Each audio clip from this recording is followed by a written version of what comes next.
Good morning and welcome back to another episode of Breakfast with the Gators, part of the Stadium and Gale Network, and brought to you by our sponsor, Norris Norris, PA. Norris Norris, PA is out of Lake City, Florida, a preeminent law firm serving North Florida since 1985. And you can give Guy a call at 386-752-7240 if you need any assistance with business law matters, real estate, wills, or trust and estate planning. Well, guys, the last time we spoke, a lot of things have changed, but more importantly, we got to enjoy a regular season finale in the Swamp, one last time for the 2025 season, officially closing the Billy Napier era. Gators roll Florida State 40-21. Just an electric night in the Swamp. As you can see, this picture was from the game Saturday night during Won't Back Down. 90,000 strong. I believe, Will, you're the only one on the podcast that decided to make it, outside of myself, obviously, with this picture as evidence, that made an appearance in Ben Hill Griffin Stadium. What were just your thoughts on the stadium? I know a lot of things have occurred in the last 48 hours or so, but for that fan base to come out for a 3-8, now 4-8 football team and show the support they did on Senior Day. It was impressive. You know, when the Lane Kiffin news dropped on Friday, I was a little worried that we'd probably get a 60 or 70,000 person full Swamp. But, shout out to the Gator fans, man. It doesn't matter, rain, shine, hurricane, or green wave. They are ready to come and defend the Swamp. The tailgate scene was a little light, but that will typically happen for FSU whenever it's two pretty terrible teams, given the Thanksgiving holiday and everything like that. So the tailgate scene was a little bit light, but when you walked into the stadium, you could kind of tell like the bad blood just started boiling up. And you remembered that we were there to play the Florida State Seminoles. And luckily the team came out right from the jump and really smacked them in the face. And so hats off to the fans. Some pockets of the stadium were a little empty until about the middle of the first quarter. But once they trickled in, it was a packed house, and they were loud, they were proud. And they sent the seniors off right. So hats off to the fans, hats off to the players for playing hard and closing the season out the right way against the Noles. Yeah, and obviously our preseason hot takes did not come to fruition for the most part this year out of our group, but the closest one, Hunter, you said Jaden Ball would receive more Heisman votes than DJ Lagway. Obviously, he's not going to receive any Heisman votes, but an electric night out of our sophomore sensation, Jaden Ball. I think he needed 96 yards to reach that 1,000-yard mark. And I think he hit that in the first quarter, finishing with 266 yards, 1,170 on the season, and 2 scores. Just what did you see out of the workhorse tonight? And, the game plan to get him involved early and often. I think he finished like 38 carries. Jackson, we're going to talk a lot tonight about coaching and who the next coach of the Florida Gators will be. Whoever it is, the first thing he needs to do is you get on the phone with Jaden Ball, your star running back, and you make sure he's the running back coming out of the tunnel next year in 2026. That's the first thing you need to do. The kid's a star. We said it from the beginning. I remember, and really I don't want to mention the name Billy Napier too many times on this podcast, but it's truly just another indictment of the guy, because we talked often in the first few games, and they did that rotation where Jacoby Jackson's coming in every 3 series, and we said it. Nothing against Jacoby. Great kid, but Jaden Ball's that guy, and he's been that guy all year. So it was awesome to see him do that tonight and to do it against Florida State. He was incredible. He was incredible to watch. Yeah, and Dev, I know you just a short 80-minute drive from the stadium. I don't think you were there tonight, and you early ejected yourself last week after the first quarter at Tennessee. So you missed the last 7 quarters of Gator football in the 2025 season. What did you just see from the Gators tonight, and how important it is, despite the horrendous season we've had, just to go out on top and beat Mini Mike and the Noles in the fashion we did? Yeah, there's something really satisfying about beating Florida State, no matter how bad we are. I said before the game last week against Tennessee that the problem about having a bad season and being a bad team is that your rivals don't care when you're bad, because for Tennessee, they beat the Florida Gators last week. Well, for us, we beat Florida State this week. And no matter how bad we are, no matter how embarrassing the administration treats the logo, we beat Florida State today. And we embarrassed them. they have to go back to Tallahassee. They have to sit and watch on TV and watch that product, knowing that they're bringing that same coach back next year. And, for us, we have the hope of a new regime, and we can get into that a little bit later. But um, yeah, I'm really proud of the way that they finished the season.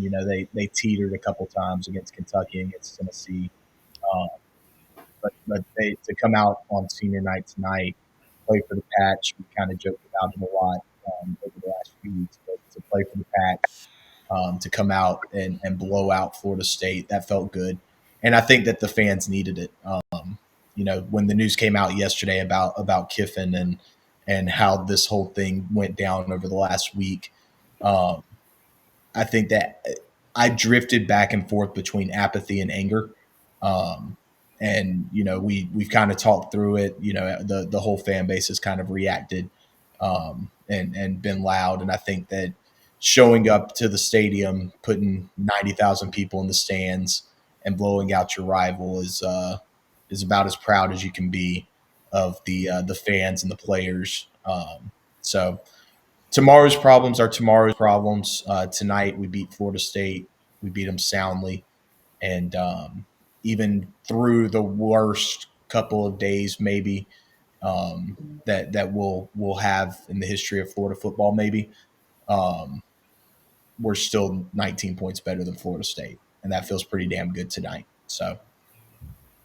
Yeah, and one big moment, Sam, I'll let you touch on. I know we were texting throughout the game, but one pivotal moment late in the first half. I know we didn't capitalize on it, but Caleb Banks diving on a Tommy Cassiana's fumble. Just talk about 88, him coming back despite a season-ending injury. I forgot how early in the year that was. I think LSU he re-aggravated himself, and that was his first game back. So for him to come back and play for the Patch and the Gators. Just talk about the testament from him and how big of a moment was just for the defense to play well tonight. Yeah, that says a lot. It says everything that I think we've said that would echo Billy G as the interim, just playing for the University of Florida. And Caleb Banks had no reason to suit up the previous games and tonight. And for him to lay out in the bottom of the pile, that was a huge moment. Like you said, they were driving before the end of the first half. They score there. You never know what happens. But for us to get a turnover there, it really just allowed us to settle in and continue to feed Jaden Baugh. Like Hunter mentioned, that guy is just that guy's incredible. He's special. That's phone call number one for whoever our next coach is. Obviously, we'll get into that. But yeah, he's unbelievable. He has nothing at the line of scrimmage, and he still gets 4 yards, and then he just bursts off the line of scrimmage. He's just such a great player, but great to get a win. And it's funny you mentioned, Devin, about the beating them, and they have that coach coming back. I got a new Mount Rushmore for you guys, and it's the Big Four, and up there is going to be Dan Mullen, Greg Knox, Billy Napier, and Billy Gonzalez. And that is the Mount Rushmore of coaches that Mike Norvell has been unable to beat as his time at Florida State, which is very funny. But always good to beat Florida State. It's great. It's great to be a Gator today. I will say that. Been some trials and tribulations, of course, this year of our Lord 2025. But hopefully, we're on to better days, and maybe this can be the start of something new. I don't know how they're not having an insurrection at Florida State with that Mount Rushmore you just displayed, Sam. I mean, that is it costs money to put together an insurrection, Jackson. Well, it's very simple. It's very simple. Florida State doesn't have a true fan base. They're all Georgia fans right now. They hate the University of Florida. Every single one of them. They're there. They're doing their little chop. They don't care. They're there to beat Florida. When Florida plays Georgia, they're there to beat Florida. When Miami plays Florida, they're there to beat Florida. Like, it doesn't matter. The ACC is such a different world than SEC football. It just that school, that fan base, that I don't even get me started on it. They're a pathetic team. Not firing that guy after he went 2-10 and then he goes 5-7 and gets blown off. His doors blown off back-to-back weeks by terrible teams. Give me a break. It's unbelievable. That is a Jimmy Sexton masterpiece. What he did locking Mike Norvell up at Florida State for that long. unbelievable. It couldn't have happened to a better group of bastards. Well, I think Will's clip farming a little bit. I hate Florida State more than anyone, and the way you described the fan base a little bit, I think you get some pushback. I think they have some passionate fans that are all very pissed about what's going on with their administration and then not firing Mike Norvell. But let me be very clear. I touched on Jaden Baugh a little bit in Jackson's first question.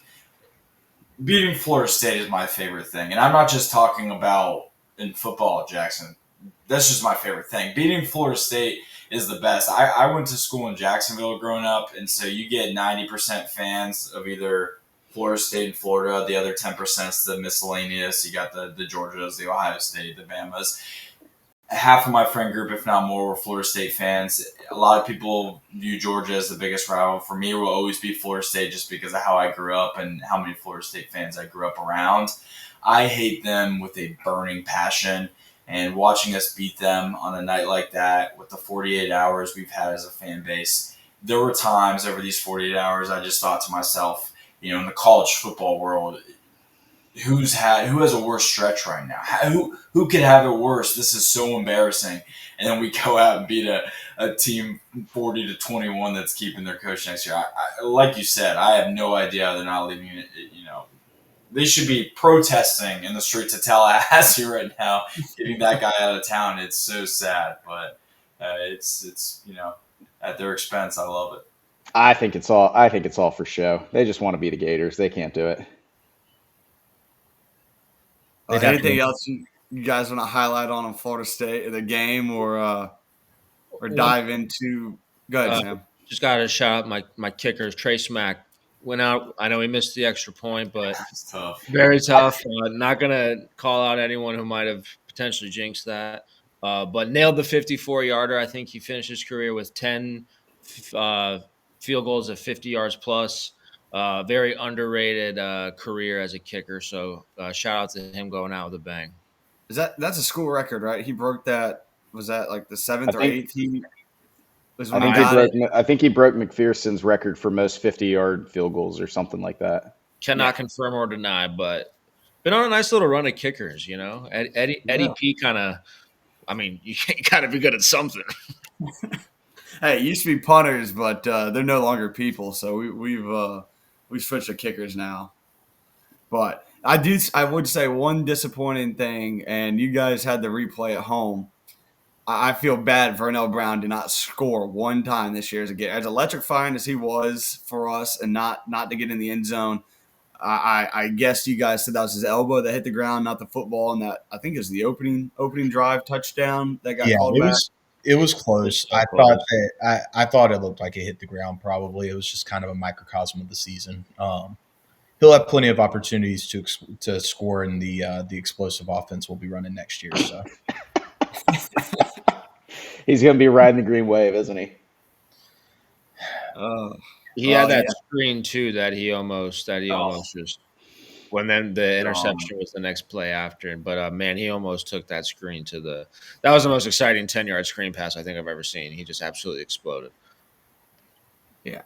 Well, I feel bad for our boy VB3 for not getting in the end zone this year, but the last 48 hours have been a whirlwind of emotions. The texts we've had, the family conversations we've had over the Thanksgiving holiday, being stuck with a lot of people you probably don't see too often throughout the year, and them asking you questions or rubbing it in your face if they're another fan base.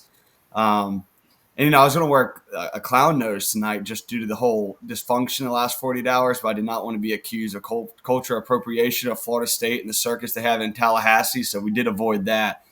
But the Lane Kiffin news broke that we are out of the sweepstakes. I think that was Friday. I was on the first hole playing golf for the first time in 7 weeks at Adena, trying to enjoy myself at a beautiful golf course, playing with Tennessee fans. So they had all the Kiffin chirps, how he spurned them in the middle of the night. But I'll start with you, Will, and your Green Wave background and what the coaching cycle looks like nowadays.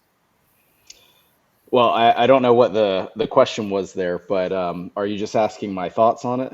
I'm just asking your thoughts, and I will say, hand up, we were wrong, and the leaders of we publicly endorsed Lane Kiffin. I think like week Oh, 3.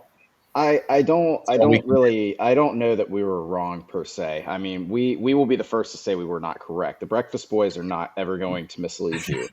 However, if you look at the way that Zach Abelverde reported that, it said that Florida was pulling out of the Lane Kiffin sweepstakes because of irregular communication, and that's very different than him reporting that Lane Kiffin is saying that he's not coming, not no longer considering Florida.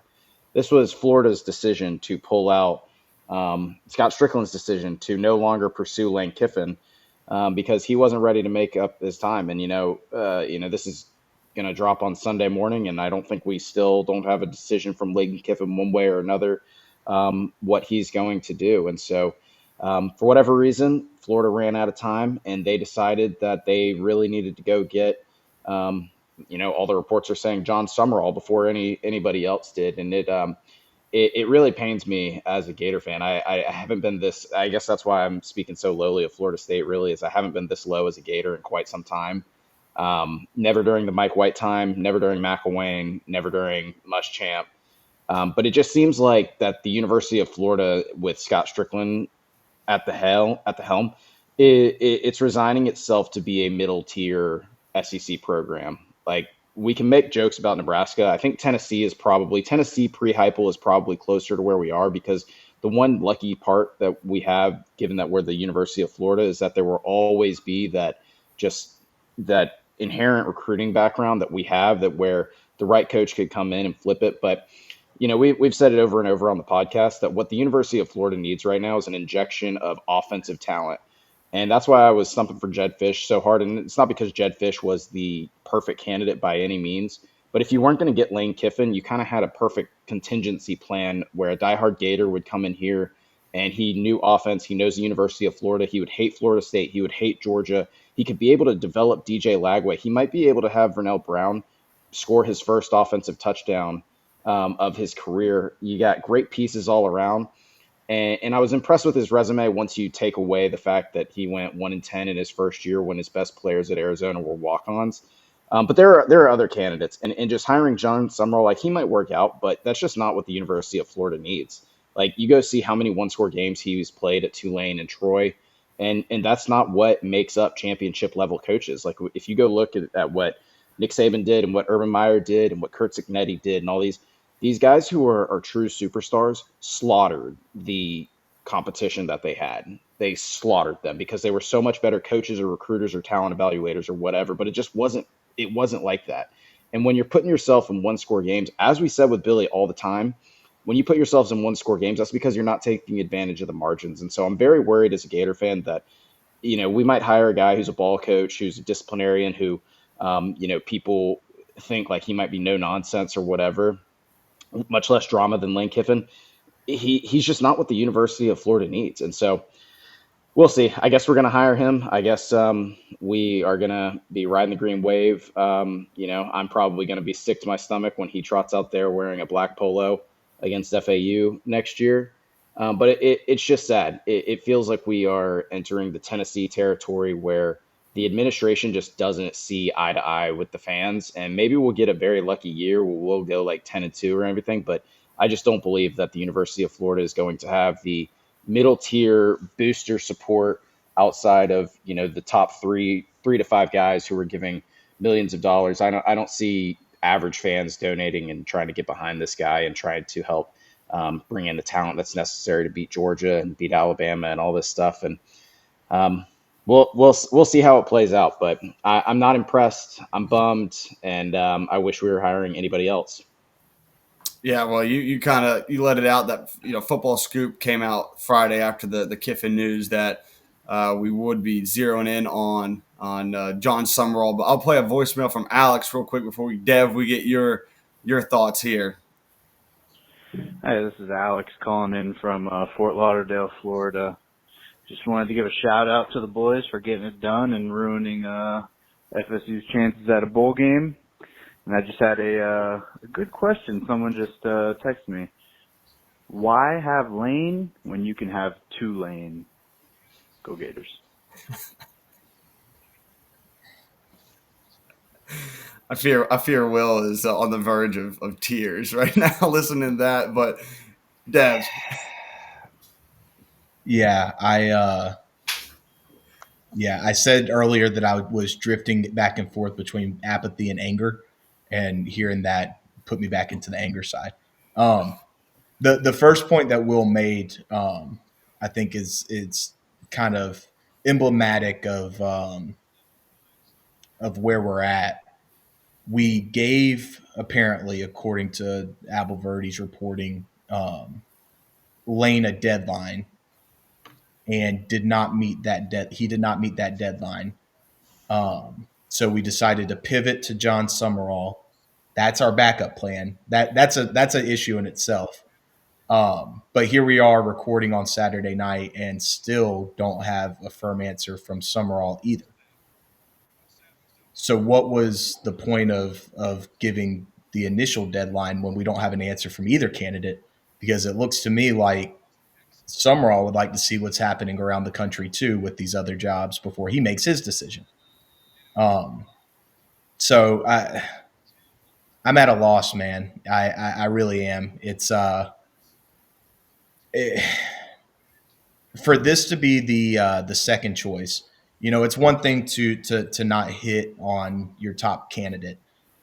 For your second choice to be Billy Napier in green, or he still wears black, but Tulane Billy Napier, it boggles your mind that the administration thinks that this is the guy that they can present to Gator Nation. The guy that, the last guy we paid $21 million to go away. We hire the almost carbon copy resume. We're bringing in Will Muschamp with less of a pedigree. The Gator Nation football podcast guys had a long post earlier, and I think that it's worthwhile to repeat some of the stats on Jon Sumrall. Billy Napier in his time at UL compared to Jon Sumrall's time at Troy and Tulane. Napier's average margin of victory, 12.1 points. Sumrall's average margin of victory, 11.8 points. Record in one-score games, Napier was 13-1. Sumrall was 10-3. Scoring defense between 19 and 22 points a game for Napier, 17 to 20 points per game for Sumrall. Never having a top 20 offense at Tulane. Guys, I think it's the most underwhelming hire we could have possibly made. We heard the buzz last week with Abelverdi saying that we were interviewing Sumrall, and I think all of us kind of brushed it aside. And obviously, the report came out after that they had canceled the meeting and he had pulled himself out of the running for the job. I don't think that there could be a more underwhelming hire. We were talking Drink and Key, Fish, all these backup options.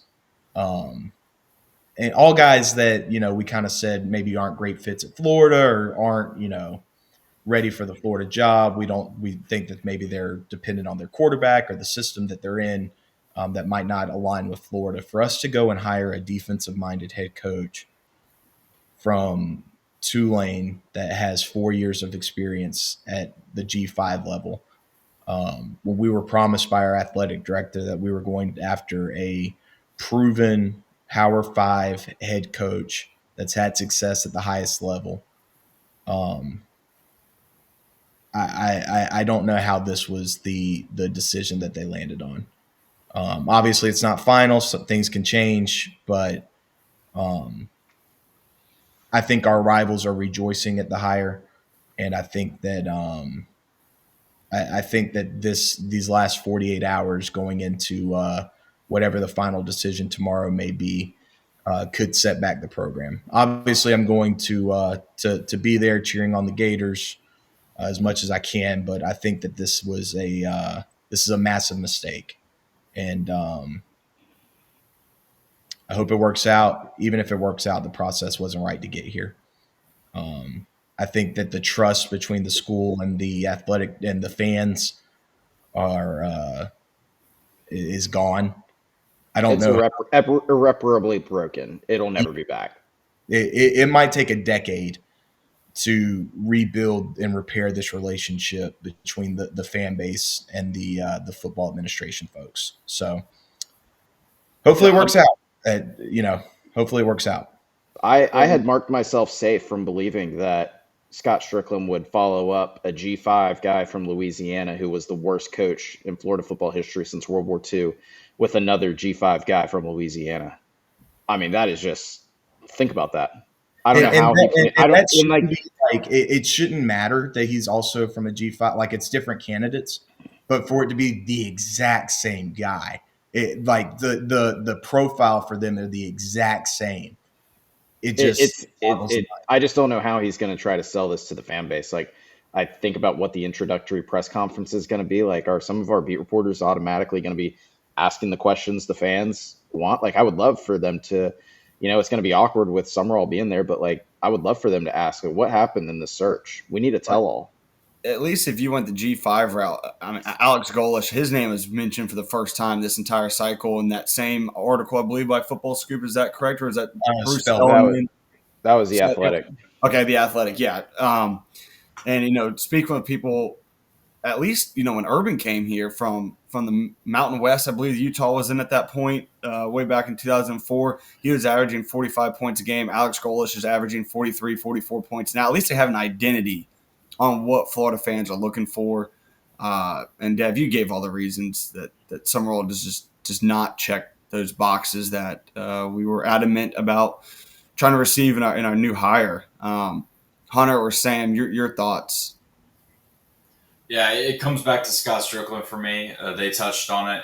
It's funny. I was thinking back to when we started the podcast in one of the first episodes. I made a comment about a lot of the disdain towards Scott Strickland and how coming off the basketball national championship, it felt like a waste to beat that drum just because he was safe and he had the extension. I'd like to apologize for that take. You should be able to publicly, privately, however you like, criticize when you see it as necessary, and it is necessary. Scott Strickland gave a press conference after Billy Napier's firing, and we talked about it. We even read quotes from him. We talked about him saying all the right things. And then we also talked about how those are just words, and there have to be actions that follow those words for them to mean anything. And he's shown us those words are hollow. He didn't do anything. If he hires Jon Sumrall, and even if he doesn't hire Jon Sumrall, just how the process has gone this far with how things unfolded with Lane, those words were just words. He talked about hiring, championship pedigree coaches. And I just, looking at his resume, I don't see how Jon Sumrall fits that bill. And he talked about hiring someone that's fit for the University of Florida. I don't see how another group of 5 coach, especially one that's defensive minded, fits that bill. It just doesn't make sense to me. And the other aspect we haven't touched on is he hires Turnkey, right? This national coaching firm that's known. I remember seeing tweet after tweet about the list of hires that the health schools make, and it's big name after big name after big name, and all the people reporting on Turnkey's guidance, I know a lot of it's confidential, seem to say that Jon Sumrall's name either wasn't on that list or was way far down that list when talking about Turnkey's advice. And it just blows my mind, right? You talk about Scott Strickland's process. He hires this firm and potentially ignores them in entirety or disregards their guidance when it comes to how to handle the Lane Kiffin timeline. It's a mess. It's a mess, man. It's a mess, and it starts and ends with Scott Strickland. He's got to go. I don't see how he survives this. I don't know how the exit strategy works for him, but this time next year, I just don't see a world where he's still the athletic director after this debacle. The fact that there's guys, you never know what it's silly season, so you never know with the reporting what's real, what's not real. If it's true that a Lincoln Riley was looking to get out of USC and we chose Jon Sumrall over Lincoln Riley after we chose Billy Napier over Lincoln Riley and Brian Kelly last time, it boggles the mind And another thing with this is I would like to know if Scott Strickland. It was widely reported the Billy Napier cycle that he had fixated on Billy, and he impressed him in the interview. He had a big thick binder with a bunch of handwritten notes in it, and that like totally sold Scott and the hiring crew on Billy in 2021. I'd like to know if Scott and whoever else was a part of this decision making process watched the games that he was coaching, because I think that all of the issues that you saw with Billy Napier were the in-game management stuff that you don't really see when you're looking at a resume and looking in a binder. So I hope that he did that kind of research when making this decision. What kind of tendencies, what kind of aggressiveness, does he know when to use his timeouts at the end of halves? Does he know when to get 11 guys on the field for special teams?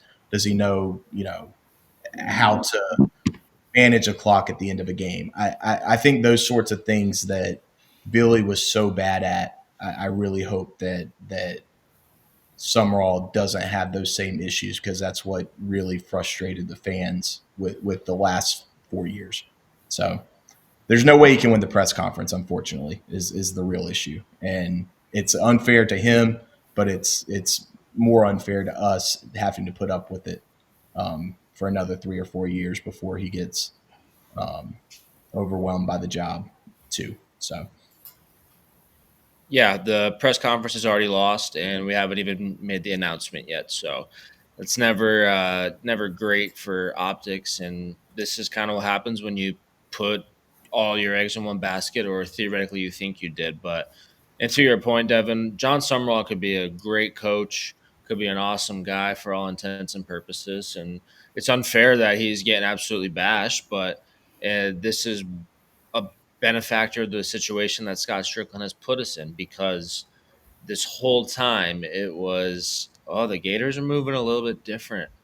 It's quiet. It's now this moving in silence. Like, it was a load of crap, and it was the same Scott Strickland who is seemingly scared to make a move. Like, don't get me wrong, the Golden hire paid off, but he went and hired the coach from San Francisco. Great hire, but on when there were rumors back then that bigger name coaches at big programs might have been interested in the job, but not to draw comparisons to that. But it's yeah, it's unfortunate, and you really mentioned Summerall and all this. Like, my biggest thing is when you have a talented roster as we do, and we know we have it, evident of what we did to Florida State, and I mean, we beat Texas. They're more than likely probably in the playoff. We'll see. Uh, you needed to hire a coach that's going to be able to retain the majority of this talent, and I really question if this is, of the options that were out there, I think this might have been like the worst in that aspect. And that's concerning, because you're looking at a whole roster flip potentially. And yeah, not going to get into specifics, but like, are some of these really talented players we have really going to like watch the Tulane film and say, yeah, sign me up for that? Like, well, they signed up for Billy, so Maybe they'll see that the offense is the exact same, and they'll figure they already know the plays. yeah, but it's crazy. It's a term of events, but some people on this podcast might have put their necks out a little bit more than I did in terms of the sweepstakes for someone that I'm not going to name. But this is, I have battered sports fan syndrome, so I moved kind of silently the whole time, and obviously I was totally in it and wanted it to happen. But it sucks that we're here. And Hey, that's it's okay. If you can't take the heat, you got to get out of the kitchen. Me and for Jackson will stand in the paint all day with these burner accounts from Ole Miss and LSU. We're not afraid of those guys. It's really interesting if you go back and look at the reporting that was done right when Billy was fired about how this search was going to play out. And so I don't think that it was really a load of crap that, what Scott said he didn't end up doing. I think he was doing it. Like, all reports were that Florida was feeling good. We liked the way the search was going and everything. I think he got cold feet on Tuesday night or Wednesday when, Lane didn't abide by his arbitrary deadline. And he panicked and pulled out because he has gone back on everything that was immediately reported about. Florida is going to look for, they're not going to go the G5 route. They are looking for an offensive guy that fits Florida. He said all these things, and it seemed like, based on, what we knew to be the candidate pool and what the hiring, what the interviews were looking like. And obviously Lane was the first choice, but even after that, it just seemed like, this Sumrall thing kind of came out of nowhere once Verde reported the meeting on Thursday, which was, reported by On3, then refuted by On3, then confirmed again by On3 and 247. Now, obviously, it took place, or there were other meetings that took place, and it looks like that's where we're going to go. But it's just crazy to see sort of the twists and turns that this search has taken in the last 3 days, and this is where we're ending up. Maybe we'll be wrong, because I mean, if you look at it, we've been wrong this whole time, right? I mean, we talked to Lane, we talked to Jed, we talked to Kenny, we talked to Riley. I think Drake was mentioned. We talked about smaller coordinators like Hartline. We talked about Stein. We talked about James Franklin. Dabo was mentioned. When did we talk about Jon Sumrall? I mean, maybe we're just bad at this. Maybe he won't. The crazy thing is, every single one of the names that you said would have been better hires. I don't understand how you let James Franklin sign with Virginia Tech 2 weeks ago. How does that happen? And then Jon Sumrall after that. I don't understand. Can someone explain to me how you let an Eli Drinkwitz and a Clark Lee, both of whom have had success in the SEC? I didn't think that they would be great fits. I didn't know that our number 2 was going to wind up being Jon Sumrall. We legitimately chose, boys. There was 20 names thrown out there for who could get this job, and I liked maybe 3, 4, 5 of them. Jon Sumrall was 29th on that list. This is such a, if this goes over the finish line and everything as of 11:45 on Saturday night looks like that it's going to, this is the worst hire they could have possibly made. Not because Jon Sumrall doesn't have a decent resume and that he might not be a good coach, and he might be successful at the University of Florida. To do to your fans and to get up on a press conference stage and try to sell them on exactly what we pay, on the exact same guy, the exact same resume that we just paid the last guy $21 million to go away for. It's not fair to Jon Sumrall, but you cannot do that to your fans. You cannot do it. The guy's coming into a situation, he's coming into a hornet's nest now where nobody's bought in. The fan base is let down, and it's an uphill battle from, day one until he proves that he has success. It's going to be an uphill battle with the fans. It's going to be an uphill battle with the recruits. And it boggles my mind. This was the worst possible hire that could have been made. And somehow, some way, this administration figured out how to do it. Maybe Hunter is correct, and the Breakfast Boys will continue to be wrong about everything. That was my point. My point was, hopefully that we're just dead wrong because we've been wrong the whole time, and that by the time people listen to this, we're just wrong again. That's my hope. I'm worried that we're statistically due to be right at some point. I don't know, Will. I don't know. You've been wrong a lot for years. I've been wrong a lot for years. I am longing to be right, but not about this. Yeah. We'll take Jed. We will take Jed. We got too picky, nitpicking Brent Key. Yeah, Jed would walk here. So I thought he had a chance today, Will. I thought he had a chance Saturday night to upset Oregon. And yeah, he doesn't have. I know people will look at his record, but he doesn't have the bodies to compete in the Big Ten right now. Like, Washington, it doesn't help when you're only at a program for 2 years at a time as well. You really can't build a culture or a roster. I take major issue with that. The guy went from 1-10 at Washington to 10-3. And then he had to he took over a Washington program that had all the players either leave or graduate after DeBoer took the Alabama job, and they had to shift from playing in the weak Pac-12 to the Big Ten. I mean, he's trying to get beefy boys in there to compete with the likes of Oregon and Washington. I mean, Wisconsin, not Wisconsin, Oregon, Michigan, and Ohio State. And he lost in a rainstorm to hurricane snow sleet to Wisconsin. The guy the guy knows more about offensive football than anybody else except for Lincoln Riley. Get him in here to develop DJ Lagway and throw the ball to Vernell Brown Jr. and Dallas Wilson and hand the ball off to Jaden Baugh. He's going to have another early round draft pick running back. His quarterback is only a true sophomore. I mean, it would be too easy for Scott Strickland literally just be like, well, we whiffed on Lane Kiffin. Let's go hire the guy that is like not nearly as good as Lane Kiffin, but at least is an offensive guy and understands Florida. That can't do that. Florida fans they might be okay with that one. We got to go find this Jon Sumrall guy and prove to everybody that I'm the smartest AD in the world. He's got to go. We got to fire this guy. Board of Trustees, if you're listening to this, I know there are some of you who listen.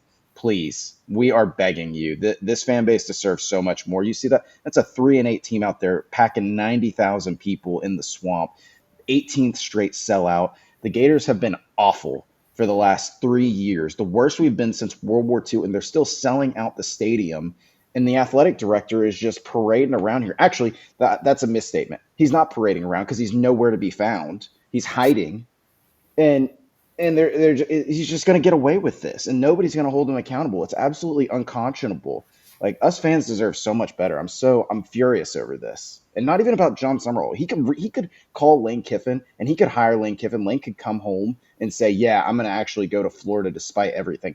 The process is so bad. The hiring process is so bad. The extension process has been bad, going all the way to Jim McElwain when he extended the guy despite having internal issues with him, just to fire him a year later. Extending Mike White, all this stuff. It's unconscionable. He's got to go. We have to fire Scott Strickland. We're going to be 8-4 at absolute best. No consistently making the playoffs. Meanwhile, Vanderbilt will be making the playoffs while Scott Strickland is in charge. You're not going to get the alumni support that you need. You're not going to get the donations for Florida Victorias that you need.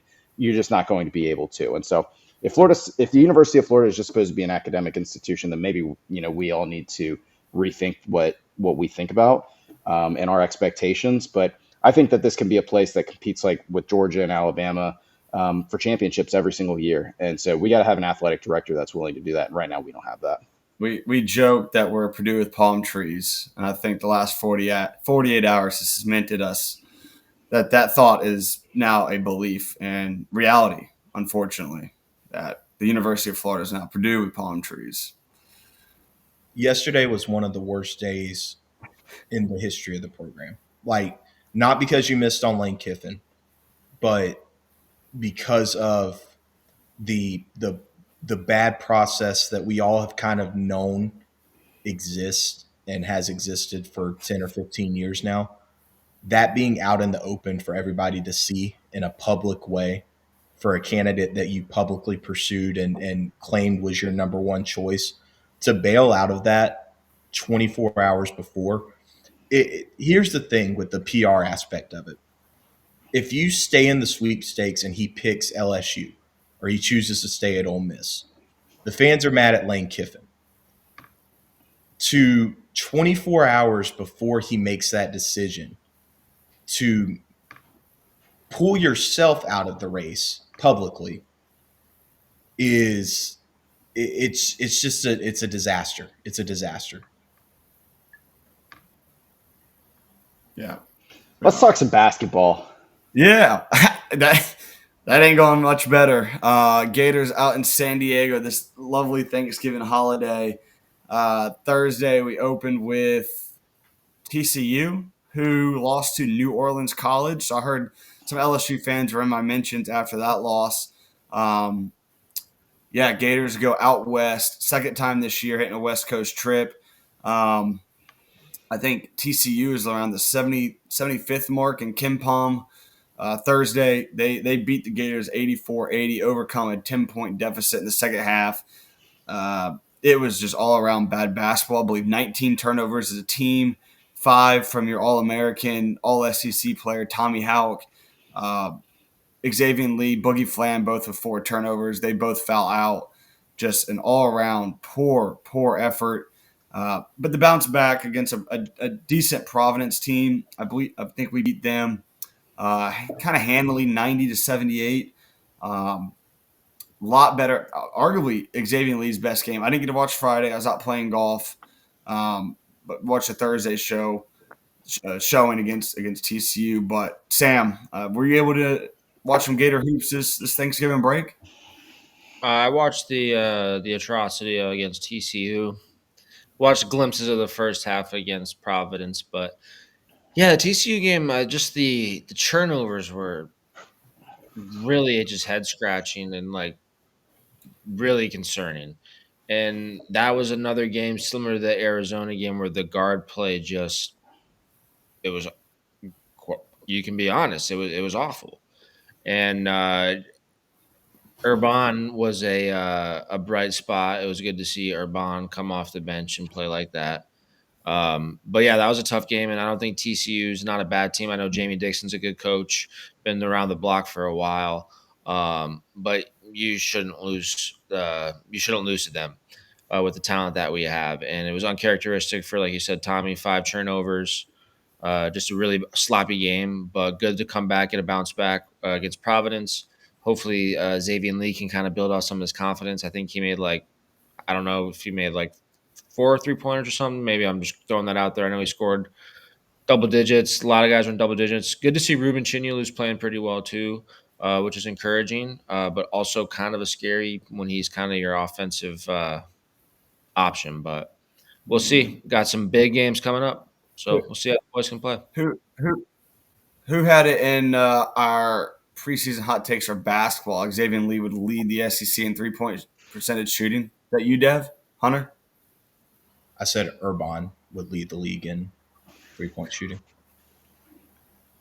Well, 7 triples out west. Anybody get to watch the Providence game? I One-on-one watched West. it. I watched it. It was a nice bounce back. It seemed like it was clear that Todd wanted us to focus on taking care of the ball, and this might just be what this team is. They don't shoot it well, even when Xavier Lee is knocking down shots.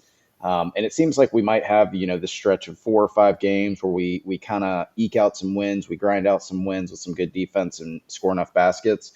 And then we'll just have a game where kind of we turn the ball over and it's going to be a close loss, just like Arizona was, just like the TCU game was. But it was good to see, these tournaments when you're playing back to back. One, the game against Providence was without Alex Condon, but it's easy for things to kind of spiral. And so the Gators could have let TCU beat them twice, as they say. But they came out. It was great to see Xavier Lee hit some shots. Urban hit some good shots when he got a little run, and Ruben played really well.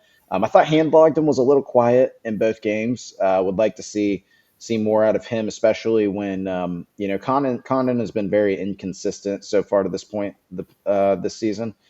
So would like to see a little more out of Micah, but it just kind of seemed like the Gators are sleepwalking through those 2 games. Sort of how it goes with Feast Week whenever you're not playing in Maui or whatever the Players Invitational thing was that was in Las Vegas. So you sort of flick it on, you watch some of the games, you hope the Gators win, but it seems to me like we have to reset the expectations. I think that if this team is able to achieve a 3 seed, that would be a really good year, regular season for what we've seen to this point. But we'll see. I think we've got kind of a murderer's row coming up with UConn and Duke here next week, and so glad we got out of there. Not going 0-2, and need to get back on the horse and start hitting some shots in Cameron Indoor and Madison Square Garden. Yeah, did anyone catch that Players Era tournament out in Vegas? I think the Gators start there next year for Thanksgiving. I think we have a 3-year deal in Vegas for the Players Era starting in the 2026-27 season. But I hope they have that, whatever determination they have to get to the championship round or the top 4 spots. Because I think you play for like $250,000 in the 4th place spot. You get $500,000 finishing 3rd and $1 million to the winner. But that is based off of, I think there's like 30-something teams, and it's a point differential that determines where you fall into that seeding and if you get into the championship game. So it doesn't matter if you play the number 1 and the number 3 team in the country and you beat them both, but it was by an average of 4 points. You didn't get to go play for the $1 million. So anybody notice that watching Feast Week during the Yeah, holidays? I saw a couple comments that some people that run that tournament are already potentially having a conversation on changing that formatting for next year. And I would imagine they will, because that was crazy. That was Well, crazy. I'm glad the Gators aren't going until next year then. So hopefully they have all those kinks figured out before the Gators come to town. Yeah. I thought it was pretty cool. It kind of had that NCAA tournament feel. Yeah, tons of great games. I mean, a lot of ranked matchups. And Michigan. Well, I don't know if you guys got to watch any of the Michigan. I think they won their games by an average of like 38 points, and all of them against top 25 teams, I want to say, or at least 2 of them. 3 of the 4. Yeah. Gonzaga by 40 is crazy. Nuts. Yeah, and that's a heck of a basketball program. Stephen Pearl, he's having a tough time right now. I think he's probably getting upset. I think they bounced back and they won after they got kind of slaughtered by Michigan. They did beat Rick Pitino and St. John's. I think they overcame nearly a double point deficit. But speaking of Auburn, Chaz Baker-Mazara, 9th-year player, getting teed up, celebrating a 3 ball. It's like, dude, you've probably made 1,000 those in your college career. Why are we celebrating in a game like that? I think he unloaded the clip on somebody or something similar and got teed up. So heaven forbid. Maybe 1 year in the college ranks he can get that figured out. But one of the one point about the basketball team, one of the things that I looked for last year to know whether or not the guys were going to be ready to play that night was whether we were making our free throws. It seemed like in games where we struggled with being focused or ready to play last year, we would miss free throws if we weren't ready to play. This year, I think that the indicator is going to be rebounding. I think TCU is the second smallest team in the country, and they out-rebounded us, or it may have wound up about even. With the best, quote-unquote, returning front court in the country, and with the guards struggling like they have, you can't get out-rebounded. And I think that was an effort thing and a thinking you could roll out the ball and be the defending national champions and go win a basketball game in San Diego thing. Part of the growing pains of being the defending champs, you're going to get everybody's best shot. And if you come out against a high major program, even a team that's average like TCU, and you're not ready to play, you can get beat. So. Yeah, and that's just the weird thing about basketball. I mean, I feel like we've heard that stat, whether it's the Gators or another team, they play a much smaller opponent, and somehow that other team finds a way to be a little bit more scrappy and athletic to get those second possessions offensively and put points on the board. I think TCU. I don't think it says it here. I'm looking at a stat sheet. No, it doesn't show me second chance points, but we did out rebound them by 3. They did collect 8 offensive rebounds, but again, the biggest outlier and concern is the turnovers. Gators shot 44 54 from the line out west. I'll take those all day, considering how we've started this season from the charity stripe. But we got to protect the basketball. Just 8 against Providence that helped us fuel a 12-point victory, and I think big one against Duke. What was that, Dev? I think 4 of those were in the first 4 minutes against Providence. Yeah, I didn't watch that game, so getting off to some slow starts. Big one, I think I watched. Did anybody watch the Arkansas Duke game that was in Chicago? That was some high level basketball that felt like a March environment. I believe that was on Thanksgiving night. Cameron Boozer had 33 or 34 points. At one point, he was like 14 of 18 shooting. Just a grown man. So Florida in that front court is going to have their hands full come Tuesday night in Cameron Indoor Stadium. Excited to watch. I think that's kind of part of the reason that the taste from the weekend is a little different than it would normally be when you have a loss to TCU, because it is weird, like Will said, when you play in these little tournaments, you're used to playing twice a week, the midday and then the weekend, so you have time to digest. But when you lose to TCU like that on Thursday, it sucks. But then you come back Friday with the guard game that we've all been wanting all year. And so there's like a little bit of optimism right now just because you finally got that game where Xavier Lee comes alive and is able to shoot the ball well. And Boogie Flynn shot the ball well that game too. He was 4 of 10 behind the arc. And so, you kind of hold out hope that it gets the guards going, especially with the way Urban's been playing. So, obviously the TCU loss was tough, but hopefully that Providence game, those guards find something, and it's the time to find it because non-conference wise, you're about to go through a gauntlet. So we're going to really find out what we're made of. And I thought it was big that Xavier got to go away from the Stephen C. O'Connell Center. He didn't have to hear the crowd every time he touched the ball to shoot it, because he's been pretty timid from behind the arc when he's getting the basketball, whether he's open or not. To go out west with a lot less of a hostile environment, holidays, people are just going there with your family if you're a Gator fan in that area. So good for him to get a little bit of confidence before we go take on Duke and then UConn the week after in Madison Square Garden. So big test for the Gators. Yep. Isaiah Brown, by the way, I just had to comment because I thought it was very funny for those of you that watched the Providence game. Isaiah Brown had the funniest 12 minutes of all time. He had 4 personal fouls. He only played 12 minutes in the game, and he went 3 from 3 from the field. It was the weirdest 12 minutes. Every second he was in, he was either getting a whistle or a bucket. So I just throw it out there. I was laughing with my father-in-law watching that. Any last thoughts, fellas, before we wrap up? I know we are still trying to figure out no breakfast bites. The football season's come to an end. We're going to try to find some sort of midweek schedule for you guys where it intertwines not just the weekend basketball schedule, but along with our midweek basketball games. So we got to look at the schedules. I know some of those league games are either Tuesday or Wednesday, and we'll find the appropriate schedule to keep content flowing. Well, once Sumrall is introduced after Tulane has been knocked out of the playoffs that he is coaching in, we'll be back to recap everything he said.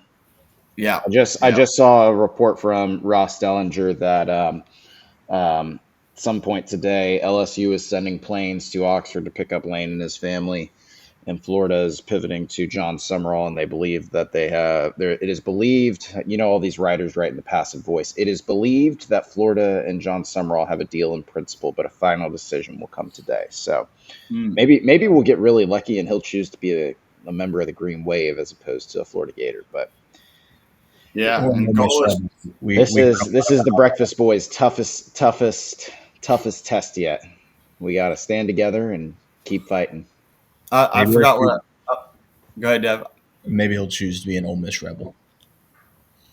Lord, we can hope. I don't know. I forgot what my text said verbatim. But since the Breakfast Boys came online, it's been catastrophic for Florida athletics. I mean, it is just A lot of casualties. A lot of casualties. Hey, at least I saw you quote tweet this, Will, during or after the Florida State game. It sounds like one Florida State podcast is caving, no longer going to be on the airwaves. They are discontinuing after like 15 years. That's what Mike Norvell can do to you. 6 years of him in Tallahassee, but it's the Meow Mix effect. I was going to say they're pulling a Meow Mix. I'm not sure. It was Bud Elliott and Knowles Cast. I'm not sure if they were just trolling after Meow Mix as a joke. But you'll never have to worry about with the Breakfast Boys. We are going, as you see, things will get really bad, and at least Jackson and I will be there. We're never deleting tweets. We're coming for you. At some point, we are going to get on the Jon Sumrall bandwagon, and you best believe I'm going to be lying about how he's the best damn coach in America, and he's going to somehow lead us to a tidal wave of championships. But Breakfast Boys are here to stay. We're not pulling a Meow Mix. Hey, in the meantime, at least we have a championship level baseball program to look forward to in the spring with no drama. Good spring sports season ahead of us that Scott Strickland has in store for us. So Good stuff ahead. Some are calling him a no drama disciplinarian. That was a low joke, but it is just kind of sums up where Florida athletics is. Yeah, well, guys, that concludes the 2025 regular season, our first season with you guys. So we appreciate the support, the listens. You guys have been awesome. We appreciate all the comments and feedback and questions you provide, whether it's voicemails, our Twitter, leaving comments on our YouTube page. So make sure you're liking and subscribed at Breakfast WTG on Twitter and YouTube, following us on Apple, Spotify, all that good stuff. And we've got plenty of more great content coming your way. Hopefully we'll have a new coach by time this is released, whether we like it or not. We will find ways to lie about them. So thank you again, and go Gators. Go Gators. In all kinds of weather. And all kinds of Let's weather. go get our guy.